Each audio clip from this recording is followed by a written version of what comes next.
ನಮಸ್ಕಾರ ಸ್ನೇಹಿತರೆ. ಒಂದಾನೊಂದು ಕಾಲದಲ್ಲಿ ಭಾರತದ ಪಾಸ್ಪೋರ್ಟ್ ಅಂದ್ರೆ ಮೂಗು ಮುರಿತಾ ಇದ್ರು, ಬೆಲೆನೇ ಇರಲಿಲ್ಲ. ಅದಕ್ಕೆ ಅತ್ಯಂತ ಹಿಂದುಳಿದ ದೇಶಗಳ ಪಾಸ್ಪೋರ್ಟ್ ಗಳ ಸಾಲಿನಲ್ಲಿ ಭಾರತದ ಪಾಸ್ಪೋರ್ಟ್ ಗುರುತಿಸಲ್ಪಡ್ತಾ ಇತ್ತು. ಆದ್ರೆ ಈಗ ಪರಿಸ್ಥಿತಿ ಚಿತ್ರಣ ಸಂಪೂರ್ಣ ಬದಲಾಗಿದೆ.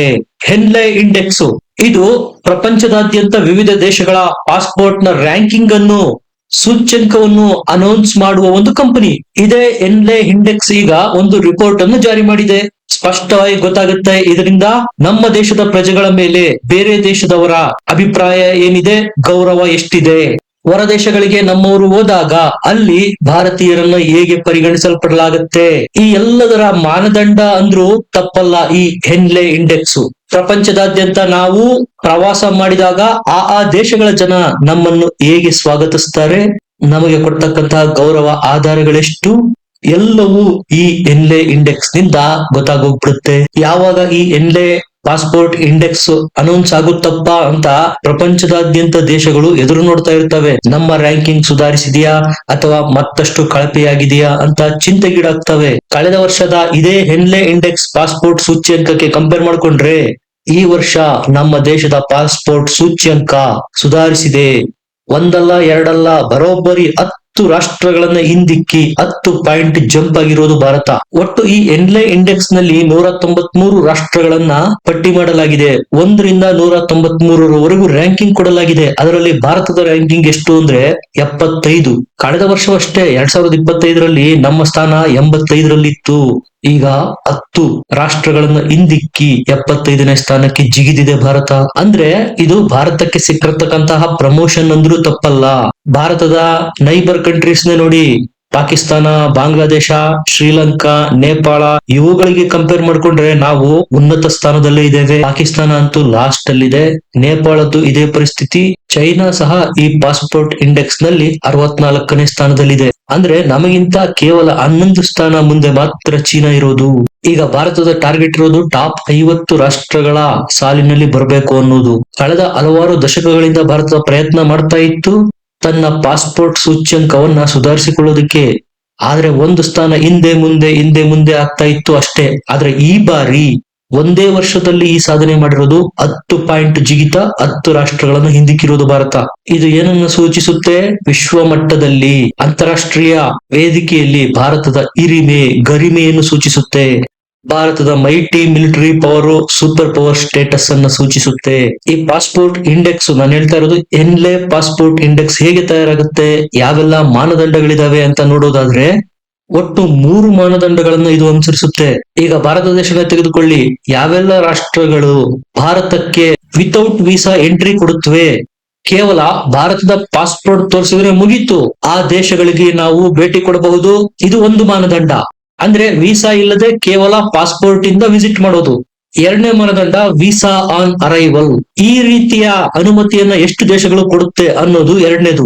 ಅಂದ್ರೆ ನೀವು ಆ ದೇಶಕ್ಕೆ ಹೋಗಿ ಕಾಲಿಟ್ಟ ತಕ್ಷಣ ನಿಮಗೆ ವೀಸಾ ಕೊಡಲಾಗುತ್ತೆ. ಅಂದ್ರೆ ಫಾರ್ ಎಕ್ಸಾಂಪಲ್ ನೀವು ಮಾಲ್ಡೀವ್ಸ್ ಹೋಗ್ತೀರಾ ಅನ್ಕೊಳ್ಳಿ, ನೀವು ಫ್ಲೈಟ್ ನಿಂದ ಮಾಲ್ಡೀವ್ಸ್ ಏರ್ಪೋರ್ಟ್ ಗೆ ಇಳಿದ ತಕ್ಷಣ ನಿಮಗೆ ವೀಸಾದ ಸ್ಟಾಂಪ್ ಹಾಕಲಾಗುತ್ತೆ. ಆಗ ನೀವು ಪೂರ್ತಿ ಮಾಲ್ಡೀವ್ಸ್ ದೇಶದಾದ್ಯಂತ ಸುತ್ತಾಡಬಹುದು, ಯಾರು ನಿಮ್ಮನ್ನ ತಡೆಯೋದಿಲ್ಲ.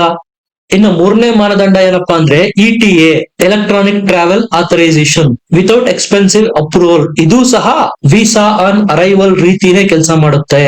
ನೀವು ಆ ದೇಶಕ್ಕೆ ವಿಸಿಟ್ ಮಾಡಿದ ನಂತರ ಆರಾಮಾಗಿ ಆ ದೇಶದಾದ್ಯಂತ ಸುತ್ತಾಡಬಹುದು, ಯಾವುದೇ ಅಡೆತಡೆಗಳು ಇಲ್ಲ. ನಾನೀಗ ಹೇಳಿದಂತಹ 3 ಮಾನದಂಡಗಳಲ್ಲಿ ಯಾವುದಾದ್ರೂ ಒಂದು ಮಾನದಂಡ ಪಾಸ್ ಆಯ್ತು ಅಂದ್ರೂ ಹೆನ್ಲೆ ಪಾಸ್ಪೋರ್ಟ್ ಇಂಡೆಕ್ಸ್ ನಲ್ಲಿ ಆ ದೇಶಕ್ಕೆ ಸ್ಥಾನ ಕಲ್ಪಿಸಲಾಗುತ್ತೆ. ಆ ದೇಶಕ್ಕೆ ಒಂದು ರ್ಯಾಂಕ್ ಅಂತ ಕೊಡಲಾಗುತ್ತೆ. ಹಾಗಾದ್ರೆ ವೀಸಾ ಇಲ್ಲದೆ ಎಷ್ಟು ದೇಶಗಳಿಗೆ ಭಾರತದ ನಾಗರಿಕರು ಭೇಟಿ ಕೊಡಬಹುದು? ಈ ಸಂಖ್ಯೆ 56. ಒಟ್ಟು 56 ರಾಷ್ಟ್ರಗಳಿಗೆ ಭಾರತದ ನಾಗರಿಕರು ವೀಸಾ ಇಲ್ಲದೆ ಭೇಟಿ ಕೊಡಬಹುದು. ಅಂದ್ರೆ ಆ 56 ರಾಷ್ಟ್ರಗಳು ಭಾರತದ ನಾಗರಿಕರಿಗೆ ಪಾಸ್ಪೋರ್ಟ್ ತೋರಿಸಿದ್ರೆ ಸಾಕು, ತಮ್ಮ ದೇಶಕ್ಕೆ ಎಂಟ್ರಿ ಕೊಟ್ಬಿಡುತ್ತವೆ. ಈ ಬಾರಿ ಒಂದು ಆತಂಕಕಾರಿ ಬೆಳವಣಿಗೆ ಆಗಿರೋದು ವೀಸಾ ಆನ್ ಅರೈವಲ್. ಈ ಹಿಂದೆ 57 ರಾಷ್ಟ್ರಗಳಿಗೆ ಭಾರತದ ಪ್ರಜೆಗಳಿಗೆ ವೀಸಾ ಆನ್ ಅರೈವಲ್ ಎಂಟ್ರಿ ಇತ್ತು. ಈಗ ಅದು 56ಕ್ಕೆ ಕುಸಿದಿದೆ. ಅಂದ್ರೆ ಒಂದು ರಾಷ್ಟ್ರ ವೀಸಾ ಆನ್ ಅರೈವಲ್ ಏನು ಭಾರತದ ಪ್ರಜೆಗಳಿಗೆ ಕೊಡ್ತಾ ಇತ್ತು, ಆ ಸ್ಥಾನಮಾನವನ್ನು ಕಸಿದುಕೊಂಡಿದೆ, ಅಂದ್ರೆ ವಾಪಸ್ ಪಡೆದಿದೆ. ನಮ್ಮ ವೀಸಾ ಆನ್ ಅರೈವಲ್ ಲಿಸ್ಟ್ ಅಲ್ಲಿ ಒಂದು ದೇಶ ಕಡಿಮೆ ಆಗಿದ್ರೂ ಸಹ ಭಾರತದ ರ್ಯಾಂಕಿಂಗ್ ಸುಧಾರಣೆಯಾಗಿದೆ. ಇದಕ್ಕೂ ಹಲವಾರು ಕಾರಣಗಳಿದಾವೆ. ಭಾರತಕ್ಕಿಂತ ರ್ಯಾಂಕಿಂಗ್ ನಲ್ಲಿ ಮುಂದೆ ಇದ್ದಂತಹ ಹಲವಾರು ರಾಷ್ಟ್ರಗಳ ಪಾಸ್ಪೋರ್ಟ್ ರ್ಯಾಂಕಿಂಗ್ ಅಲ್ಲಿ ಏರಿಳಿತ ಆಗಿರೋದು, ದಿಢೀರ್ ಕುಸಿತ ಕಂಡಿರೋದು 2025ನೇ ಇಸ್ವಿನಲ್ಲಿ.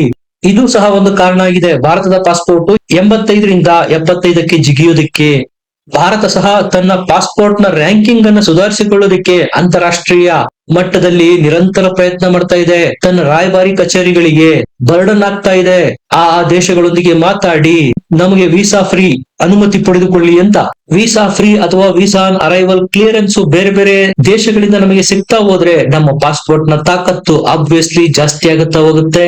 ಇದು ನಮ್ಮ ಕೈಲೇ ಇದೆ, ಭಾರತೀಯರ ಕೈಲೇ ಇದೆ. ನಮ್ಮ ನಡತೆಗಳ ಮೂಲಕ, ನಮ್ಮ ಶುದ್ಧ ಚಾರಿತ್ರ್ಯದ ಮೂಲಕ ಬೇರೆ ದೇಶಗಳಿಗೆ ಹೋದಾಗ ನಮ್ಮ ದೇಶದ ಘನತೆ ಗೌರವಗಳನ್ನು ಕಾಪಾಡುವ ಮೂಲಕ ನಮ್ಮ ಪಾಸ್ಪೋರ್ಟ್ ನ ರ್ಯಾಂಕಿಂಗ್ ನ ಹೆಚ್ಚಿಸಿಕೊಳ್ಳುವುದು ಭಾರತೀಯರ ಕೈನಲ್ಲೇ ಇದೆ. ಆದ್ರೆ ಭಾರತೀಯರಾದ ನಾವು ಮಾಡೋದೇನು?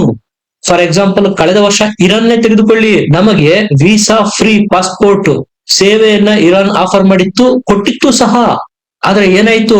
ನಂತರ ಇರಾನು ಆ ಸೇವೆಯನ್ನ ವಾಪಸ್ ಪಡಿತು. ಅದಕ್ಕೆ ಕಾರಣ ಏನು ಗೊತ್ತಾ? ಭಾರತೀಯರೇ ಇರಾನ್ ನಲ್ಲಿ ಸ್ಕ್ಯಾಮ್ ಮಾಡಿ ಸಿಲುಕಿ ಹಾಕಿಕೊಂಡಿದ್ರು. ಕಳೆದ 1 ವರ್ಷದಲ್ಲಿ ಇರಾನ್ ನಲ್ಲಿ ಅಪರಾಧ ಜಾಸ್ತಿ ಆಗಿತ್ತಂತೆ. ಅದಕ್ಕೆ ಕಾರಣ ಭಾರತದಿಂದ ಇರಾನ್ಗೆ ಹೋಗಿರ್ತಕ್ಕಂಥವ್ರು ಮತ್ತು ಅವರಿಗೆ ವೀಸಾ ಫ್ರೀ ಎಂಟ್ರಿ ಸಿಕ್ಕಿರೋದು. ಈ ರೀತಿ ಆದ್ರೆ ಯಾವ ಸರ್ಕಾರ ಎಷ್ಟೇ ಅಂತಾರಾಷ್ಟ್ರೀಯ ಮಟ್ಟದಲ್ಲಿ ಪ್ರಯತ್ನ ಮಾಡಿದ್ರು ಪಾಸ್ಪೋರ್ಟ್ ಸುಧಾರಣೆ ಆಗಲ್ಲ. ಎಲ್ಲಿಯವರೆಗೂ ನಾವು ನಮ್ಮ ನಡತೆಯನ್ನು ಸುಧಾರಿಸಿಕೊಳ್ಳುವುದಿಲ್ವೋ ಅಲ್ಲಿಯವರೆಗೂ ಫೇಕ್ ರಾಕೆಟಿಂಗು, ಮಾನವ ಕಳ್ಳ ಸಾಗಾಣಿಕೆಯಂತಹ ಆರೋಪಗಳನ್ನ ಇರಾನು ಭಾರತದ ಪ್ರಜೆಗಳ ಮೇಲೆ ಮಾಡಿದೆ. ಭಾರತೀಯರಾದ ನಾವೇ ಈ ರೀತಿಯ ನಮ್ಮ ಗೌರವಕ್ಕೆ ನಾವೇ ಧಕ್ಕೆ ತಂದುಕೊಳ್ಳುವಂತಹ ಕೆಲಸ ಕಾರ್ಯಗಳನ್ನು ಮಾಡಿದ್ರೆ ಯಾರೇನ್ ಮಾಡೋದಕ್ ಸಾಧ್ಯ? ಹಲವಾರು ದಶಕಗಳಿಂದ ಇರಾನ್ ಜೊತೆಗೆ ಮಾತುಕತೆ ಮಾಡಿ ಭಾರತ ವೀಸಾ ಫ್ರೀ ಮಾಡಿಸಿಕೊಂಡಿತ್ತು. ಆದ್ರೆ ಭಾರತದವರು ಕೇವಲ 1 ವರ್ಷದಲ್ಲಿ ತಮ್ಮ ನಡತೆಯಿಂದ ಮತ್ತೆ ಇರಾನ್ ಅದನ್ನ ಕ್ಯಾನ್ಸಲ್ ಮಾಡುವಂತೆ ಮಾಡಿದ್ದಾರೆ ನೋಡಿ. ನಮ್ಮದೇ ದೇಶದ ಜನ ನಮ್ಮವರನ್ನೇ ಲಾಸ್ಗೆ ದೂಡಿದ್ರು. ಈಗ ಅವರು ನಮ್ಮನ್ನ ಪಾಕಿಸ್ತಾನದವರ ರೀತಿನೇ ಟ್ರೀಟ್ ಮಾಡೋದಕ್ಕೆ ಶುರು ಮಾಡಿದ್ದಾರೆ. ಪಾಕಿಸ್ತಾನಕ್ಕೂ ಭಾರತಕ್ಕೂ ಹೆಚ್ಚಿನದೇನು ಡಿಫರೆನ್ಸ್ ಇಲ್ಲ. ಇದ ನಾವು ದೇಶ ಕಟ್ಟೋ ರೀತಿ. ನಾನು ಇರಾನ್ ಒಂದ್ ಎಕ್ಸಾಂಪಲ್ ಹೇಳಿದೆ ನಿಮ್ಗಷ್ಟೇ. ಬೇರೆ ಬೇರೆ ಹಲವಾರು ದೇಶಗಳೊಂದಿಗೂ ಸಹ ಇದೇ ರೀತಿಯ ಸಮಸ್ಯೆ ಇದೆ. ಸರ್ಕಾರ ತನ್ನ ಮಟ್ಟದಲ್ಲಿ ಎಷ್ಟೇ ಶ್ರಮ ವಹಿಸಿ ಮಾತುಕತೆಗಳನ್ನು ಮಾಡಿ ವೀಸಾ ಫ್ರೀನೋ ವೀಸಾ ಆನ್ ಅರೈವಲ್ವೋ ಎಂಟ್ರಿ ಕೊಡಿಸಬಹುದು. ಆದ್ರೆ ಅದನ್ನ ಉಳಿಸಿಕೊಂಡು ಬೆಳೆಸಿಕೊಂಡು ಹೋಗುವಂತಹ ಜವಾಬ್ದಾರಿ ಇರೋದು ನಮ್ಮ ಮೇಲೇನೆ.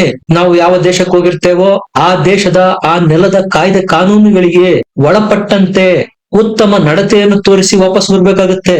ಉಲ್ಟಾ ಸೀದಾ ಕೆಲಸ ಮಾಡಿದ್ರೆ ಇನ್ನೇನಾಗತ್ತೆ? ಇದೇ ಕಾರಣಗಳಿಗೆ ಭಾರತ ಎನ್ಲೆ ಪಾಸ್ಪೋರ್ಟ್ ಇಂಡೆಕ್ಸ್ ನಲ್ಲಿ ಇದುವರೆಗೂ ಅತಿ ದೊಡ್ಡ ಜಂಪ್ ಮಾಡೋದಕ್ಕೆ ಸಾಧ್ಯನೇ ಆಗಿಲ್ಲ. ನಾವು ಬೇರೆ ದೇಶಗಳಿಗೆ ಹೋದಾಗ ಉತ್ತಮ ನಡತೆಯನ್ನು ತೋರಿಸಿದ್ರೆ ಟಾಪ್ 50 ಅಲ್ಲ, ಟಾಪ್ 25 ನಲ್ಲೂ ಬಂದ್ರು ಯಾವುದೇ ಆಶ್ಚರ್ಯ ಇಲ್ಲ. ಚೀನಾದಿಂದ ನಾವು ಪಾಠ ಕಲಿಬೇಕಾಗಿರೋದು ಬಹಳಷ್ಟಿದೆ. ಅವ್ರು ಏನ್ ಮಾಡ್ತಾರೆ ಗೊತ್ತಾ? Strict action.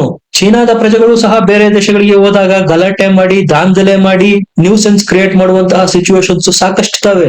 ಈ ರೀತಿ ದೊಂಬಿ ಗಲಾಟೆ ಮಾಡಿ ಸಿಕ್ಕಾಕೊಂಡ್ರೆ ಮುಖ ಮುಲಾಜಿಲ್ಲದೆ ಚೀನಾ ಸರ್ಕಾರ ಏನ್ ಮಾಡುತ್ತೆ ಗೊತ್ತಾ? ಅಂತ ಚೀನಾ ಪ್ರಜೆಯ ಪಾಸ್ಪೋರ್ಟ್ ಅನ್ನ ಬ್ಲಾಕ್ ಲಿಸ್ಟ್ ಹಾಕ್ಬಿಡುತ್ತೆ. ಮತ್ತೆ ಅವರು ಚೀನಾದಿಂದ ಹೊರಗೆ ಕಾಲಿಡೋದಕ್ಕೂ ಸಾಧ್ಯ ಆಗಿರಬಾರ್ದು. ಪರ್ಮನೆಂಟ್ ಬ್ಲಾಕ್ ಲಿಸ್ಟ್ ಹಾಕ್ಬಿಡುತ್ತೆ ಚೀನಾ. ಅಂತಹ ಭಾರತೀಯರ ವಿರುದ್ಧ ಸಹ ನಮ್ಮಲ್ಲೂ ಅದೇ ರೀತಿಯ ಸ್ಟ್ರಿಕ್ಟ್ ಆಕ್ಷನ್ ಆಗಬೇಕು. ದೇಶದ ಮಾನವನ್ನ ಹೊರಗೋಗಿ ಹರಾಜಾಕೋರು ಭಾರತೀಯರಾಗೋದಕ್ಕೆ ಸಾಧ್ಯನೇ ಇಲ್ಲ. ಅಂತಹ ಕೆಟ್ಟ ಹುಳುಗಳು ಎಲ್ಲೋ 1-2 ಇರುತ್ತವೆ. ಅವರಿಂದಾನೇ ನಮ್ಮ ದೇಶದ ಭವ್ಯ ಘನತೆ ಗೌರವಕ್ಕೆ ಧಕ್ಕೆ ಕುಂದುಂಟಾಗ್ತಾ ಇರೋದು. ನಿಮ್ಗೇನನ್ಸುತ್ತೆ? ಕಮೆಂಟ್ ಮಾಡಿ, ಲೈಕ್ ಮಾಡಿ, ಚಾನಲ್ ನ ಸಬ್ಸ್ಕ್ರೈಬ್ ಮಾಡಿ. ಮತ್ತೆ ಸಿಗೋಣ. ನಮಸ್ಕಾರ.